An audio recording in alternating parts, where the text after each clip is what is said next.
अयम निजः परो वेति गणना लघुचेतसाम उदार चरिता नाम तो वसुधैव कुटुंबकम। कभी सोचे नहीं थे हम कि इतना जल्दी आना पड़ेगा यहाँ पर, क्योंकि उनकी कद काठी, उनका स्वास्थ्य देख के ऐसा नहीं लगता था कि 15-20 साल से पहले वो हमको छोड़कर जाएंगे। कि देश मुझे क्या देता ये मायने नहीं रखता है, मैं देश को क्या देता हूँ ये मेरे लिए मायने रखता है। और जो बड़ी बड़ी सरकारें नहीं कर पाई वो स्वर्गीय तेज बहादुर सिंह जी ने करमपुर जैसे गांव में दिया है। जैसे स्टेडियम पे हम लोग खड़े हैं, ऐसे स्टेडियम पे अभी आप ओलंपिक का भी मैच करा सकते हैं और एक रत्ती भी आपको कहीं से कमी महसूस नहीं होगी। अपना घर जो था उनका, उस एरिया में हॉकी खिलाना चालू की, अपने दोस्तों के साथ मिले। और ये कोच साहब हैं हमारे इंद्र कोच साहब, ये इनकी पहली टीम बनी थी। इतना आगे तक कारवां निकल जाएगी, ओलंपियन निकलने लगेंगे, इंटरनेशनल। राजकुमार पाल अभी हमारे इंटरनेशनल प्लेयर हैं, वो निकलने लगेंगे। टाइम्स नाउ, NDTV जैसे न्यूज़ चैनल आते हैं कवर करने, आप जैसा पत्रकार यहाँ आ रहा है कवर करने के लिए। कोई आइडिया नहीं था उनको उस समय कि हम क्या किस चीज़ की नींव डालने जा रहे हैं। कि जैसे पहले लोग आर्मी में भर्ती करने के लिए घर से उठा के ले जाते थे जी, वैसे ही जब ये अपने घर से निकलते थे तो छोटे छोटे बच्चे, अब उस समय क्या है, या तो आदमी पीपल के पेड़ के नीचे ताश खेलेगा, या तो गोली खेलेगा, तो गुल्ली डंडा खेलेगा। हमारा सिल्वर मेडल, हम सिल्वर मेडलिस्ट हैं ऑल इंडिया सिल्वर मेडल, और जूनियर भी हमारा नेशनल स्कूल नेशनल है। जी जी। और चोट एक लगा हमें, एयर इंडिया से खेले थे मुंबई में जी, और इंजरी आई लिगामेंट में, उसके बाद से हमारा जो है इंजरी हमारे 16 में। हाँ। 16 में। तो इसमें भी तो बहुत बड़ा खर्चा आया होगा। बहुत बड़ा, हमें लगता है 9 करोड़ का खर्चा। 9 करोड़। अच्छा, 9 करोड़ तो एक बार इन्वेस्टमेंट है ये जी। उसके बाद मेंटेनेंस का खर्चा, ज़रूर मेंटेनेंस का खर्चा आता है इसका। अब ऐसे समझ लीजिए कि इसी के साथ BHU का टर्फ लगा हुआ था बनारस में, और वो टर्फ अब ऑलमोस्ट ख़त्म हो चुका है। उसका कारण ये है कि टर्फ का स्टैंडर्ड यही था, क्वालिटी यही थी, पर सरकारी ज़मीन पे लगा तो क्या होता था कि पंप बिगड़ गया आपका, तो लिखित वहाँ आवेदन दिया आप सरकार को, 2 महीने 4 महीने बाद पंप आ रहा है, तब तक धूप लगी, टर्फ खराब हो गया। अच्छा, जिस व्यक्ति ने, जिसके गाइडलाइन में, जिनके परिश्रम से, परिश्रम का मतलब कि जो इन्वेस्ट की, अपनी ज़िंदगी की कमाई उन्होंने लगाई, वह उस ग्राउंड से 14 अंतर्राष्ट्रीय प्लेयर और सैकड़ों तो राष्ट्रीय स्तर के प्लेयर निकले, हॉकी में, कुश्ती में भी, और हज़ारों लोग ऐसे हैं जो अपनी अपनी सर्विस दे रहे हैं, वो अलग अलग डिपार्टमेंट में। तो ऐसे व्यक्ति को द्रोणाचार्य अवार्ड तो मिलना ही चाहिए। जैसे ये लोग हॉकी खेल रहे हैं तो स्टिक भी आप देते हैं जी, बॉल भी आप प्रोवाइड कराते हैं, शूज और ड्रेस जो भी होता है वो आप प्रोवाइड कराते हैं। तो मंथली तो बहुत बड़ा एक्सपेंसेस हो जाता होगा। बहुत बड़ा, लगभग हम बोलता है 2.5 से 3 लाख रुपए का खर्चा। 2.5 से 3 लाख रुपए मंथली। तो ये कहीं ना कहीं स्वर्गीय ठाकुर जी का एक बहुत बड़ा विशाल व्यक्तित्व था, बहुत बड़ा, जो मुख्यमंत्री को भी विवश कर दिया कि भैया यहाँ ये चीज़ होनी चाहिए। आप खेल मंत्री के विधानसभा या सांसदीय क्षेत्र में आप देखिए, कोई एक ऐसा ग्राउंड अगर आपको मिल जाए जहां बच्चे अंतर्राष्ट्रीय तो छोड़ो, वो प्रदेश स्तर का भी अगर मैच खेलने लायक हो, तो आप बताओ मेरे को। जो बड़े बड़े स्पोर्ट्स मिनिस्टर हैं उनके क्षेत्र में भी ठीक ठाक अगर मैं बोलूं तो शायद देखने को स्टेडियम ना मिले, लेकिन अंतर्राष्ट्रीय स्तर का स्टेडियम अगर यहाँ पे अखिलेश जी ने दिया, बहुत बहुत धन्यवाद उनको। और उन्होंने दिया और सहर्ष स्वीकार किया। मुझे लगता है वो दिए बाद में होंगे, अपने कर्म से, अपने पुरुषार्थ से स्वर्गीय ठाकुर जी ने उनको विवश कर दिया कि भाई आपको देना ही पड़ेगा। नमस्कार, बहुत बहुत स्वागत है आप सभी लोगों का शेयर विद शिवम में। एक बहुत पुरानी सूक्ति है, श्लोक है, अयम निजः परो वेति गणना लघुचेतसाम उदार चरिता नाम तो वसुधैव कुटुंबकम।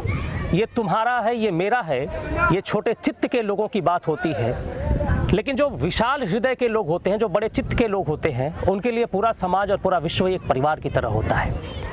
आज मैं एक ऐसे ही विशाल हृदय के व्यक्तित्व के बारे में मैं आपको बताने जा रहा हूँ, जिनके बारे में बहुत सारे लोग जानते भी होंगे। अगर आप नहीं जानते हैं तो आपको जानना बहुत ज़रूरी है। इतना विशाल हृदय, इतना बड़प्पन, इतना उदार चित्त कि उन्होंने अपने क्षेत्र के हज़ारों लोगों की ज़िंदगी में एक बहुत बड़ा परिवर्तन लाने का काम किया। मैं बात कर रहा हूँ जिनको बहुत प्यार से करमपुर का राजा कहते हैं, और अपने उदार चित्त के और अपने विशाल हृदय के वजह से उन्होंने करमपुर जैसे गांव में, जो बनारस से 60 किलोमीटर करीब दूर है और गाजीपुर डिस्ट्रिक्ट से 50 किलोमीटर दूर है, गांव में जहां से हाईवे भी 15 किलोमीटर दूर है, उस जगह पे अंतर्राष्ट्रीय स्तर का स्टेडियम देने का काम किया, जिस स्टेडियम पे बच्चे खेलते हैं, अपने परिवार का, अपने समाज का और अपने राष्ट्र का नाम रोशन करते हैं। ये एक बहुत बड़ी बात होती है कि आप अपने स्तर से अपना रुपया लगा के, अपना समय लगा के, खुद का परिश्रम करके आप अपने समाज को इतनी बड़ी उपलब्धि देते हैं, इतनी बड़ी चीज़ देते हैं। मैं बात कर रहा हूँ करमपुर के स्वर्गीय तेज बहादुर सिंह जी की, जिन्होंने इतना अच्छा काम किया है कि करमपुर जैसे गांव में अंतर्राष्ट्रीय स्तर का हॉकी का स्टेडियम दिया। इतना अच्छा काम जिस पे बहुत सारे प्लेयर खेल रहे हैं, बच्चे अपने आंखों में पल रहे सपनों को संवारने की कोशिश कर रहे हैं, और बहुत सारे अंतर्राष्ट्रीय प्लेयर के साथ साथ बहुत सारे राष्ट्रीय स्तर के प्लेयर भी दिए, और बहुत सारे लोग आज अलग अलग फोर्स में, अलग अलग डिपार्टमेंट में स्पोर्ट्स कोटे के दम पे नौकरी कर रहे हैं इसी स्टेडियम से खेल के। तो मैं बात कर रहा हूँ परम आदरणीय श्रद्धेय स्वर्गीय तेज बहादुर सिंह जी की, और उनके काम को आगे ले जाने के लिए हमारे बीच उन्हीं के परिवार के एक सदस्य उपस्थित हैं, और मैं बहुत बहुत स्वागत करता हूं आपका। अनिकेत सिंह जी। जी सर। बहुत बड़ी जिम्मेदारी है आपके ऊपर, बहुत बड़ी जिम्मेदारी। जी जी। किस तरीके से निर्वहन करना है इसका?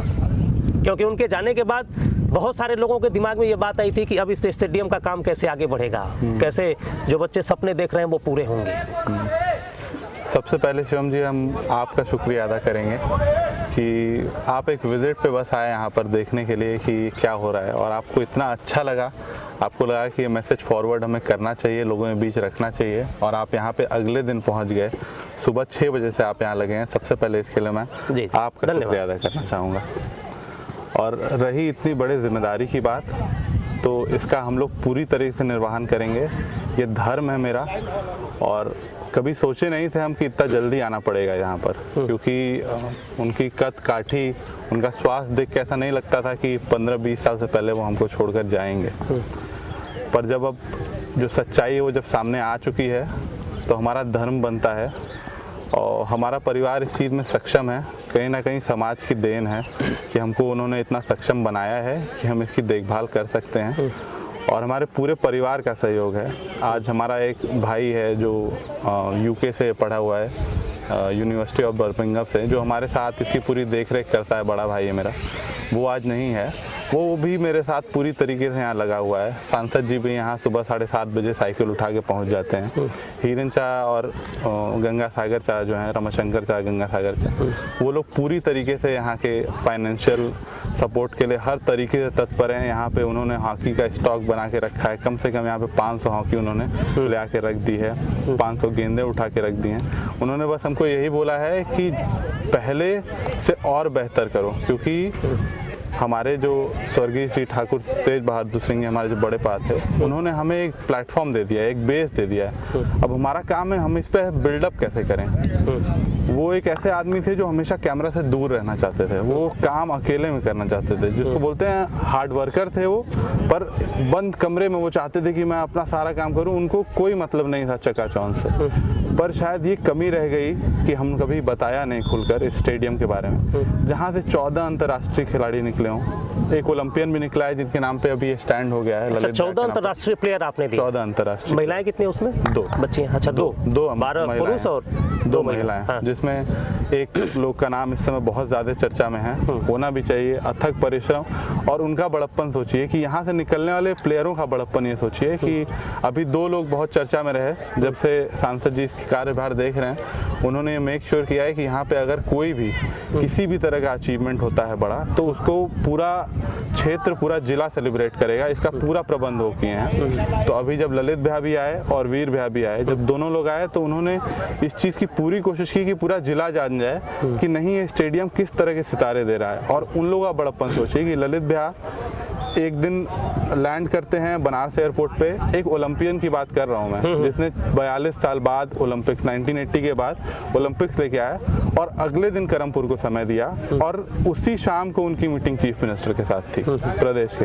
तो उनका बड़प्पन सोचिए, किसी की भी मीटिंग अगर शाम में चीफ मिनिस्टर के साथ होगी तो वो सोचेगा कि आज का कार्यक्रम मैं नहीं रखता हूँ, मैं कोशिश करूँगा कि अगले दिन कर देंगे। पर यह है कि जो उनका कर्म भूमि है उसका कर्ज अदा करने की जो अदा है इन लोगों में, वो अतुलनीय है। और जब तक ऐसे सितारे यहाँ से निकलते रहेंगे, मुझे नहीं लगता कि ये स्टेडियम को किसी की नज़र लग सकती बिल्कुल, स्टेडियम में खेल के साथ साथ लोगों को संस्कार और अनुशासन भी बहुत सही तरीके से सिखाया जाता है। जी जी। और वो अब जिम्मेदारी आपके कंधों पे है। और ललित उपाध्याय जिनकी बात हो रही है, अभी जो टोक्यो में ओलंपिक हुआ था उसमें भारतीय हॉकी टीम जो मेडल जीती है उसमें भी उनका बहुत बड़ा योगदान रहा है। ये प्रेरणा, चूँकि वो स्पोर्ट्स पर्सन तो थे नहीं, खेलते थे नहीं, और वो भी इस क्षेत्र में जहाँ बच्चे आंख खुलते ही क्रिकेट खेलते हैं और आंख बंद भी क्रिकेट पे ही होती है जी, है ना। अगर वो कोई चैनल स्पोर्ट्स का देखते भी हैं तो क्रिकेट देखते हैं, बाकी बंद कर देते हैं। माफ़ करिए, अगर मुझसे पूछें कि हॉकी का रूल्स क्या है, कैसे खेलते हैं, कितने प्लेयर होते हैं, तो मुझे नहीं पता है। लेकिन उस क्षेत्र में अंतर्राष्ट्रीय स्तर का स्टेडियम देना, उस क्षेत्र से अंतर्राष्ट्रीय प्लेयर निकालना, ये प्रेरणा उनको कहाँ से मिली? आपके फैमिली में भी कोई स्पोर्ट्स पर्सन तो है नहीं, फिर भी अपने जिंदगी की बहुत बड़ी कमाई उन्होंने लगा दी इसमें। जी जी। ये प्रेरणा उनको कहाँ से मिली होगी? इसके पीछे एक लंबी कहानी हम आपको बताएंगे। जैसे आपने बताया कि क्रिकेट लोग जब उठते हैं सोकर तब उनके दिमाग में रहता है, जब सोते हैं तब दिमाग में रहता है। तो हम लोग 90s बॉर्न है, मैं 90s मतलब 90 के दशक का मैं पैदा हुआ हूँ। तो मेरे पीछे भी क्रिकेट था और मेरे आगे भी क्रिकेट। 83 में वर्ल्ड कप जीते थे, हमको लगता है 1971 में हमने पहली बार इंग्लैंड को हराया था, और उसके बाद से क्रिकेट बहुत रफ्तार पकड़ लिया देश में। तो जब आप पैदा होते हैं तो जब आसपास माहौल रहता है आप उसी हिसाब से ढलते हैं। वो पैदा हुए 1950s के आसपास, और अगर हम लोग इतिहास में जाएं तो 1928 मतलब जीके में पढ़ाते थे हम लोगों की सबसे ज़्यादा गोल्ड लाने वाला, सबसे ज़्यादा सोना इस देश को किस स्पोर्ट ने दिया है, तो वो हॉकी है।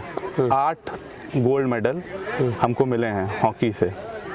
1928 में जब हुआ था ओलंपिक्स, आई थिंक वो एम्स्टर्डम में हुआ था, तो 6-0 से हम ऑस्ट्रिया को हराए और हमने बेल्जियम को भी अच्छे से धोया।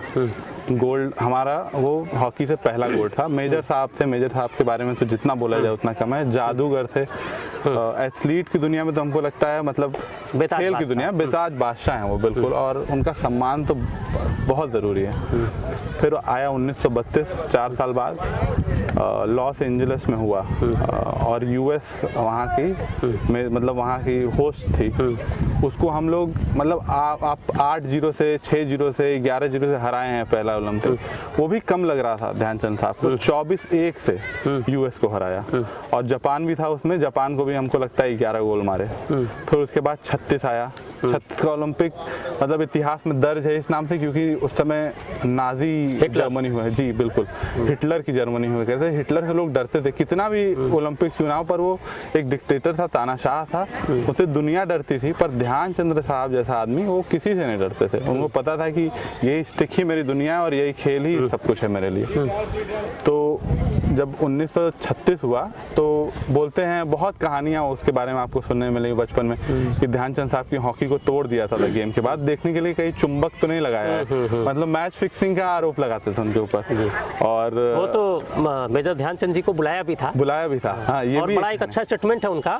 उसने पूछा था इनसे कि भाई तुम खेल के अलावा भारत तुमको क्या देता है जी। तो उसने बोला था कि हम एक सिपाही हैं। तो बोला कि तुम हमारे यहाँ आ जाओ, हम तुमको मेजर बना देंगे। तो उन्होंने एक बड़ा अच्छा वाक्य बोला था, स्पोर्ट्स पर्सन ही बोल सकता है, कि देश मुझे क्या देता है ये मायने नहीं रखता है, मैं देश को क्या देता हूँ ये मेरे लिए मायने रखता है। यानी उस समय को उतने बड़े तानाशाह के गाल पे जबरदस्त थप्पड़ मारा था हमारे देश के प्लेयरों ने। और जी सोचिए, हिटलर जो इतना गुस्से वाला आदमी, वो विजार्ड ऑफ हॉकी बोलते हैं, वो टाइटल हिटलर ने नहीं दिया, इस स्टेटमेंट के बाद दिया ये टाइटल, खुश होकर कि ये कौन मर्द आ गया है मेरे सामने। फिर 1936 में भी जर्मनी को भी ये लोग हराए, जर्मनी को 8-1 से हराए ये लोग, जर्मनी को 8 गोल मारे फर्स्ट हाफ में। और उसके बाद सेकेंड हाफ में जब ध्यानचंद साहब देख लिया आँख लिए कि अब इससे ज़्यादा मारने की जरूरत नहीं है, तो ऐसा बोलते हैं कि वो लोग बॉल ले जाते थे ड्रिबल करके और गोल ना मार के वापस खेलते हैं। वो सिखाना चालू कर दिए जर्मनी को कि हॉकी कैसे खेली जाती है। फिर 80 में आपका फिर शाहिद भाई लाए गोल्ड, ऐसा लगा कि एक और मौका है। और 1971 में हमको लगता है कि एस्ट्रोटर्फ का इंट्रोडक्शन हो गया। गया। अच्छा। और इंडिया की एक बहुत बड़ी कमी रही कि इंडिया इसका विरोध नहीं की। अगर यही विरोध उस समय कर दी होती इंडिया तो शायद आज ये एस्ट्रोटर्फ की जगह ग्रास ही रहता और हमारे पास इतने जो शानदार ड्रिबलर्स हैं वो आज भी परचम लहराते मतलब वहीं से कहीं ना कहीं जो राष्ट्रीय गेम हमारा हॉकी है जी। तो सरकार की उदासीनता भी इसमें जिम्मेदार रही। जी सर, इसको बिल्कुल हम मानेंगे। और जिस समय हॉकी डूब रहा था उस समय 30 साल का एक युवा इस डूबती हुई हॉकी को बचाने के लिए दिमाग में थॉट्स चल रहे थे। उस समय ऐसा तो नहीं था कि बहुत सारे रुपए थे कि ये एस्ट्रोटर्फ लगा दिए, ये कर दिए, वो कर दिए, यानी कुछ नहीं, जीरो से स्टार्ट किया इन्होंने। बिल्कुल जीरो से। ये किसान परिवार, बिल्कुल सामान्य किसान परिवार, कोई विरासत नहीं। अच्छा, तो हमारे जब बाबा बहुत आम इंसान थे। जब पाकिस्तान से हार गई भारतीय टीम तो फिर आगे का क्या हुआ ये उस समय? हाँ, तो जब हारी 83 में वर्ल्ड कप उठा लिए तो उनको लगा कि अब यहाँ से as a fan, as a local fan मेरी जिम्मेदारी बनती है कि यहाँ से हम हॉकी को कैसे उठाएं। तो अपना घर जो था उनका उस एरिया में हॉकी खिलाना चालू किया। अपने दोस्तों के साथ मिले और ये कोच साहब हैं हमारे इंद्र कोसा, ये इनकी पहली टीम बनी थी और वहाँ से अपने घर पे खिलाना चालू किए। धीरे धीरे एक दो लोग की नौकरी लगवा दिए और आसपास के गाँवों में इसका क्रेज बढ़ गया क्योंकि गरीबी से पीड़ित था उस समय हमारे देश। और कोई भी आदमी जो नौकरी लगवा दे खेल के द्वारा उसको लोग भीड़ लगाने लगे। तो यहाँ पे उनकी ज़मीन थी।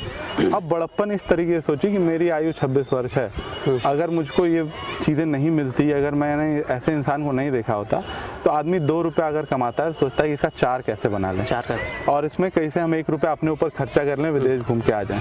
30 साल का युवा जो अभी कमाना चालू किया है उसने इतनी बड़ी ज़मीन समर्पित कर दी हॉकी को जहाँ से उनको 1 रुपया नहीं मिलना था, कुछ नहीं मिलना, और नहीं तो लगाना ही है, ना लगाना था, बस एक फैन बॉय, इतना बड़ा फैन हॉकी का जिसका स्वास्थ्य भी कुछ गड़बड़ रहता था। तो वो कुल मिला के वो सोचे कि ये ज़मीन हमें कुछ कर नहीं रहे हैं, इसमें हॉकी को क्या पता था कि इतना आगे तक कारवां निकल जाएगी, ओलंपियन निकलने लगेंगे, इंटरनेशनल राजकुमार पाल अभी हमारे इंटरनेशनल प्लेयर हैं वो निकलने लगेंगे, टाइम्स नाउ, एनडीटीवी जैसे न्यूज़ चैनल आते हैं कवर करने, आप जैसा पत्रकार यहाँ आ रहा है कवर करने के लिए। कोई आइडिया नहीं था उनको उस समय कि हम क्या किस चीज़ की नींव डालने जा रहे हैं, और उन्होंने कर दिया। और फिर वहीं से इसका सिलसिला चालू हुआ इस ग्राउंड का सन 84 आई थिंक। अच्छा, 84 से शुरू। अच्छा, ऐसा भी मैंने सुना है लोगों से कि जैसे पहले लोग आर्मी में भर्ती करने के लिए घर से उठा के ले जाते थे जी। वैसे ही जब ये अपने घर से निकलते थे तो छोटे छोटे बच्चे, अब उस समय क्या है, तो आदमी पीपल के पेड़ के नीचे ताश खेलेगा या तो गोली खेलेगा तो गुल्ली डंडा खेलेगा, है ना। तो ऐसा मैंने सुना है कि जब ये घर से निकलते थे ठाकुर साहब तो लोग ताश फेंक के भाग जाते थे, गोली खेलना बंद कर देते कि अरे भागा भागा आवत हो। तो एक खौफ था और अच्छा खौफ था जी कि तुमको बिगड़ना नहीं है। जी जी जी। कहाँ एक तरफ लोग समाज को बिगाड़ने के लिए बहुत सारी गलत चीजें लोगों को संप्रेषित कर रहे हैं समाज में कि भाई अगर ये दारू पिएगा तो हमारा बिजनेस बढ़ेगा, ये गुटखा खाएगा तो हमारा बिजनेस बढ़ेगा। वहां पे एक तरफ इन्होंने युवाओं को आगे ले जाने का काम किया। किसी के भी घर का बच्चा अगर मैं आपको बता दूं खेल रहा है ताश या गोली तो कान पकड़ के उठा के स्टेडियम में लाते थे वो, और घर वाले भी सपोर्ट करते थे। और आज भी लोग प्यार से, उनकी उम्र भले 70 साल 75 साल हो गई होगी लेकिन 5 साल से लेके 60 साल का बच्चे से लेके बुजुर्ग तक उनको भैया ही कहता था। तो ये बनाया है उन्होंने, बनाया। तो 84 से इस स्टेडियम का नींव रखा उन्होंने, वो चला। हाँ। और जो आप स्टोरी बता रहे हैं ये हमारे कोच साहब हैं यहाँ पर जूनियर टीम के, इनको पकड़ के लाए 3 बार वो, आज ये कोच हैं। और इनकी अचीवमेंट इस कदर समझ लीजिए कि ऑल इंडिया यूनिवर्सिटी की जब टीम बनती है जी जी, तो ललित भैया जिनको हम आप सब जान रहे हैं उनकी टीम में ऑल इंडिया यूनिवर्सिटी में ये कोच साहब भी थे। कुछ इंजरी से प्रॉब्लम हुई, ये मैं इसलिए बता रहा हूँ कि हम ये बताना चाह रहे हैं, ये हैं कोच साहब, और इस चीज़ को हम इसलिए बताना चाह रहे हैं क्योंकि आपको ये समझना होगा किस लेवल की ट्रेनिंग हम लोग कराने की कोशिश कर रहे हैं। ये ललित भाई की टीम में खेले थे। अच्छा, ये ओलंपियन के साथ जो आज हुए उनके साथ, नाम क्या था? सुजीत तिवारी। सुजीत जी, कब से खेल रहे हैं आप यहाँ पे? मैं पूरा बचपन हमारे यहीं बीत गई। अच्छा, आपको भी कान पकड़ के लाए थे भैया? ताश खेलते थे तो भैया पहुँचते थे अपना वहीं पे जहाँ पे बहुत ज़्यादा भीड़ होती थी, ताश होता था, गोली होता था, तो वहाँ से पकड़ करके ग्राउंड में लाते थे और उसके बाद ग्राउंड में। अच्छा, आपके और उनके उम्र में एक बाप बेटे का, दादा और नाती का अंतर है, तो भैया क्यों कह रहे हैं आप उनको? भैया, अंकल चाचा भी कह सकते हैं, दादा नहीं। एक इसमें क्या है ना कि भैया चाचा यहाँ रिश्ता तो करना है नहीं, मतलब भैया एक प्यार उसमें बसता है भैया नाम से, और सब लोग प्यार से भैया ही बोलते हैं क्योंकि क्या अच्छा लगता है बोलने में, मतलब एक समर्पण, एक समर्पण भैया को। हर वर्ग का आदमी उनको भैया बोलता है। देखिए, आप जिंदगी में खूब रुपया कमा लें, अगर आप उस रुपए का सदुपयोग समाज के लिए नहीं करते तो सब व्यर्थ है। कोई कोई भी व्यक्ति धन और संपदा की वजह से पूजित नहीं हुआ, परोपकार की वजह से पूजित हुआ है। अगर उनके जाने के बाद भी आप उनको भैया कह रहे हैं तो उनका परोपकार है, ये उदार हृदय जो उनका रहा है, उसके वजह से छोटे से लेकर बड़े तक लोगों ने उनको, वो जो लोग प्यार दे रहे हैं उनके उदार हृदय की वजह से दे रहे हैं। तो आपको भी वो कई बार लेके आए और आप भी तो नेशनल प्लेयर रहे हैं। हम सिल्वर मेडलिस्ट हैं ऑल इंडिया सिल्वर मेडल और जूनियर भी हमारा नेशनल स्कूल नेशनल है जी जी। और चोट एक लगा हमें, एयर इंडिया से खेल रहे थे मुंबई में जी, और इंजरी आई लिगामेंट में, उसके बाद से हमारा जो है लगा हमारे। तो फिर उसके बाद से आप यहाँ? हाँ, उसके बाद तब से भैया उसके बाद मतलब घर रुकने नहीं दिए। फिर हम जबकि बहुत सारा उब गए थे घर से, मतलब कि नहीं अब मुझे स्पोर्ट्स नहीं करना, उसके बाद भी उसमें भैया ही हमें लाया और उसके बाद हॉकी के लिए बोले कि आओ आप कोचिंग करो, और तब से हम। चलिए बहुत बहुत धन्यवाद, आप सीखे हैं तो सिखाना भी ज़रूरी है। तो ये थे हमारे कोच साहब और बहुत बड़ी जिम्मेदारी है ये आपके कंधे पे भी, आपके भी कंधे पे, कि उनके द्वारा किया गया जो कार्य है उसको बहुत आगे तक लेके जाएं। तो 84 के बाद ये फिर कारवा स्टार्ट हुआ, तो हम सोच रहे हैं कि थोड़ा सा से चलते हुए पूरा स्टेडियम कवर कर लिया। और एक मेमोरियल भी उनका हमने बनाया है। अच्छा, at the end we can cover that also. बहुत बढ़िया मेमोरियल। एस्ट्रो टर्फ लगा है, ये कब लगा? ये लगा है 2017 में। 17 में? 16 में। 16 में। तो इसमें भी तो बहुत बड़ा खर्चा आया होगा? बहुत बड़ा, हमें लगता है 9 करोड़ का खर्चा। 9 करोड़। अच्छा, 9 करोड़ तो एक बार इन्वेस्टमेंट है ये जी। उसके बाद मेंटेनेंस का खर्चा?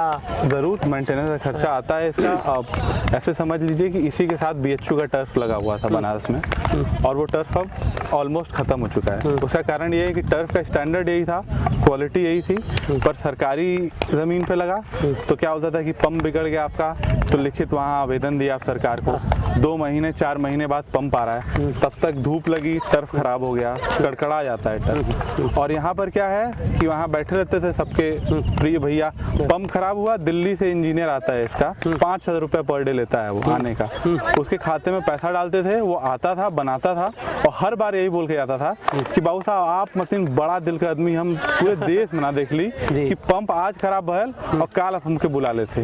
तो ये बड़प्पन था, ये वजह है कि ये टर्फ सर्वाइव करा 5 साल, और ऐसे ही चलेगा तो 10 साल सर्वाइव करेगा। और आशुतोष जिनको हम बता रहे हैं वो अभी नहीं है, ये वो इसी कारणवश बाहर गए हैं। इस टर्फ का टेंडर निकलता है साफ करने का, तो 12 लाख का इसका टेंडर निकला, उसी सिलसिले में वो गए हैं बात करने के लिए कि इस टर्फ को कैसे मेंटेन किया जाए। तो माननीय भैया अखिलेश यादव, मुख्यमंत्री अखिलेश यादव जी के ही देन है ये टर्फ, और यही टर्फ की वजह है कि कहीं ना कहीं हम लोगों के पास ब्रॉन्ज मेडल आया। ललित भैया यहीं प्रैक्टिस किए, राजकुमार पाल यहीं प्रैक्टिस किए हैं। अखिलेश जी तो पूरे यूपी के मुख्यमंत्री थे जी, और स्वर्गीय तेज बहादुर सिंह जी कोई ना सांसद थे ना विधायक थे जी, कुछ नहीं, ठीक है। उनके छोटे भाई भले हाँ, उस समय सांसद थे। श्रीमान राधे मोहन सिंह साहब, वो भी भूतपूर्व थे उस समय। नहीं, उस समय 17 में नहीं थे। 17 में नहीं थे, और वो लगे हुए थे 9 से 14 भी। तो उत्तर प्रदेश तो बहुत बड़ा प्रदेश है और बहुत बड़े बड़े तुर्रम खान लोग पड़े हुए हैं। सही बात है। तो अगर अखिलेश जी ने करमपुर में स्टेडियम दिया, और वो भी इतना बड़ा स्टेडियम, शानदार स्टेडियम दिया, तो ये कहीं ना कहीं स्वर्गीय ठाकुर जी का एक बहुत बड़ा विशाल व्यक्तित्व था, बहुत बड़ा, जो मुख्यमंत्री को भी विवश कर दिया कि भैया यहाँ ये चीज़ होनी चाहिए। आप खेल मंत्री के विधानसभा या सांसदीय क्षेत्र में आप देखिए, कोई एक ऐसा ग्राउंड अगर आपको मिल जाए जहां बच्चे अंतर्राष्ट्रीय तो छोड़ो, वो प्रदेश स्तर का भी अगर मैच खेलने लायक हो, तो आप बताओ मेरे को। जो बड़े बड़े स्पोर्ट्स मिनिस्टर हैं उनके क्षेत्र में भी ठीक ठाक अगर मैं बोलूं तो शायद देखने को स्टेडियम न मिले, लेकिन अंतर्राष्ट्रीय स्तर का स्टेडियम अगर यहाँ पे अखिलेश जी ने दिया, बहुत बहुत धन्यवाद उनको। और उन्होंने दिया और सहर्ष स्वीकार किया। मुझे लगता है वो दिए बाद में होंगे, अपने कर्म से, अपने पुरुषार्थ से स्वर्गीय ठाकुर जी ने उनको विवश कर दिया कि भाई आपको देना ही पड़ेगा। जी, और इसका कारण ये था कि माननीय मुलायम सिंह यादव जी इससे पहले यहाँ आए थे, और जब उन्होंने बड़े पाव को देखा तो वो बड़ा खुश हुए, क्योंकि वो खुद एक बहुत जमीन से जुड़े हुए नेता जी। तो वो जब जमीनी आदमियों को देखते थे, लोगों को देखते थे, उनको बहुत खुशी होती थी।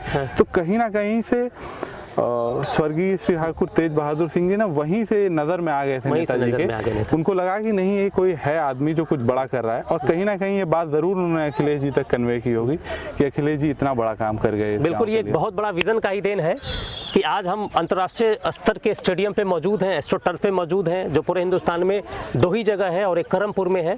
और यहाँ पे आप देख रहे हैं कि थोड़ा सा इधर हो लेते हैं, ये सारे बच्चे हैं सुबह से शाम तक। सुबह के भी सेशन में भी बहुत सारे बच्चे और शाम के भी सेशन में बहुत सारे बच्चे। थोड़ा इधर से मोहित, इधर से दिखाना जरा, है ना। ये देखिए लोग प्रैक्टिस कर रहे हैं और कोच भी यहाँ पे बहुत शानदार हैं, जो नेशनल लेवल के मैच खेले हैं और उनको आप जरूर सिल्वर भी खेले हैं। सम्मान करना बहुत जरूरी है। हाँ, मैं चाहूँगा कि जो सीनियर कोच हैं सम्मान इंद्रदेव जी, है ना। जी जी हाँ, जी, कहाँ गए इंद्रदेव जी? असली हकदार हैं वो, कहाँ हैं? लो, ये बड़े भैया हैं जिनको लोग प्यार से भैया के नाम से जानते हैं, लेकिन इनका नाम है स्वर्गीय ठाकुर तेज बहादुर सिंह जी। और इनके पिताजी इधर हैं, जिनके नाम से टूर्नामेंट होता है, श्री मेघवरम सिंह जी। और माता जी इधर लास्ट में लगी हुई हैं, माता जी भी हैं लालमणि सिंह जी, इनके नाम से इंटर कॉलेज चलता है। अच्छा, ये रूम उनके स्मृति में बनाया गया है ना? उनके स्मृति के लिए जो है, जो यादें थी भैया की, उसके लिए जो ये बना गया। ये सब सारा मेडल है ना जी, और ये मेडल है, ये सब। ये भैया की साइकिल है, भैया इसी से चलते थे गाँव में। हाँ, और ये भैया की हॉकी जिससे खेलते थे, ये भैया का शूज है जिससे पहन के वो खेलते थे। तो ये सारी चीज़ें याद के लिए उनके याद में रखी गया है कि भाई आए तो उनको दिखाया जाए कि नहीं भैया ये चीज़ें पहनते थे। ये मेघवरम सिंह स्टेडियम के जो कर्ता धर कर रहे हैं, जिनके जी आशीर्वाद से, जिनके परिश्रम से ये स्टेडियम बना, उनके लिए समर्पित रूम है जी, और उनसे जुड़ी हुई सारी चीज़ें यहाँ पे रखी हुई हैं। ये साइकिल है जिससे लोगों को लाते थे हॉकी खिलाने के लिए। ये जो हॉकी खेलते थे वो है। ये कुछ ट्रॉफीज रखी हुई हैं, बाकी तो हाँ सब अंदर है। जी जी, ये पिताजी और माताजी इनके। जी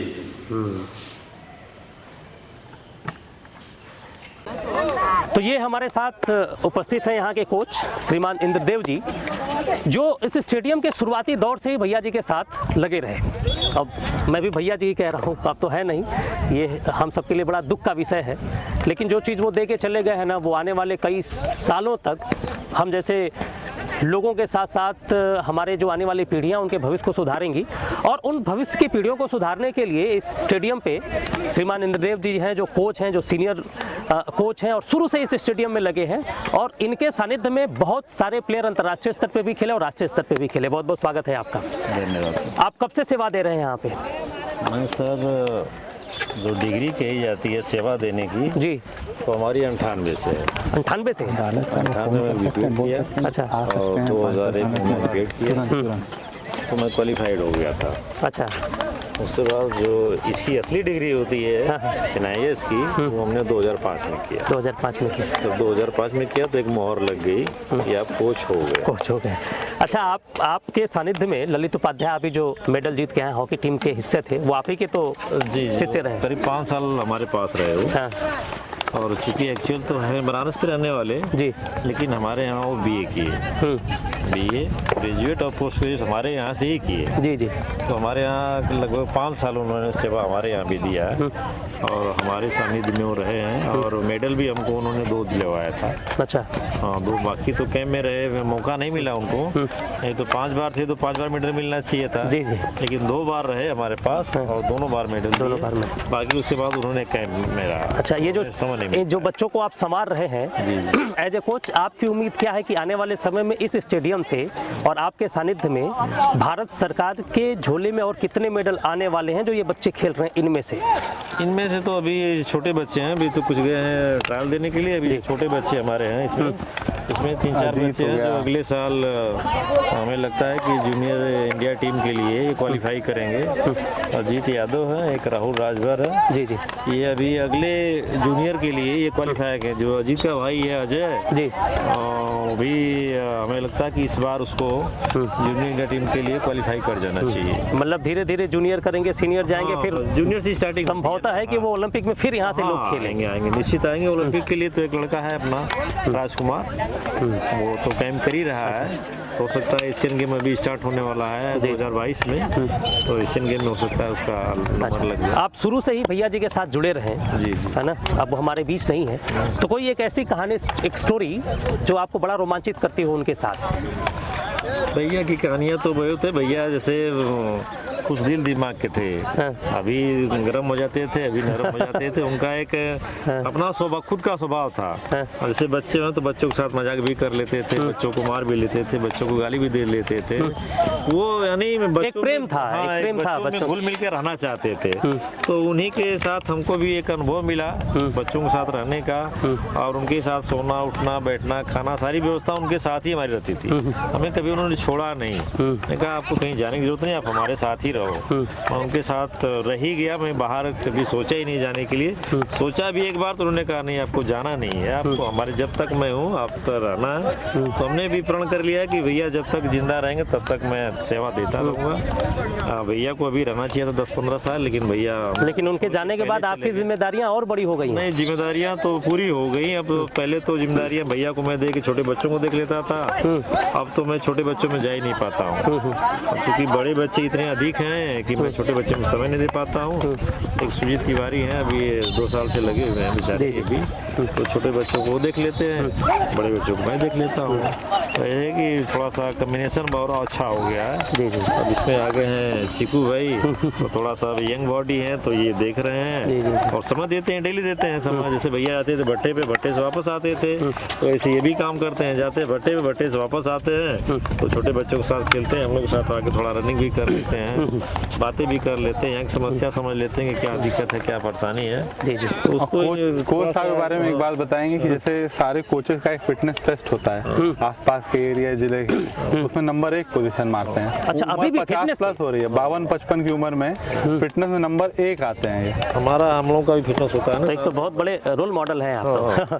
फिटनेस होता है तो उसमें जो हमारी उम्र के लोग हैं उनमें टॉप पे रहता है। क्या बात है, बहुत बहुत बधाई हो आपको। देखिए, जब ऐसे लोगों के सानिध्य में आपका बच्चा अगर कुछ सीखेगा पढ़ेगा तो निश्चित तौर पे संस्कार भी प्राप्त करेगा, अनुशासन भी प्राप्त करेगा और जिंदगी में एक बहुत बड़े ऊंचाई तक भी जाएगा।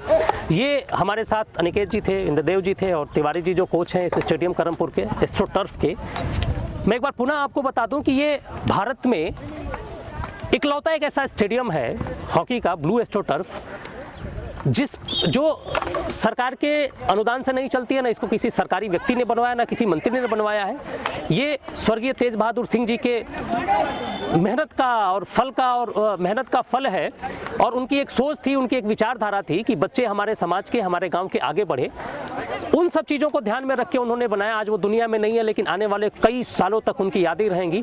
और वो जो काम करके गए हैं, उस काम के वजह से कई सारे लोगों के परिवार के बच्चे राष्ट्र का भी नाम रोशन करेंगे, समाज का और अपना भी नाम रोशन करेंगे।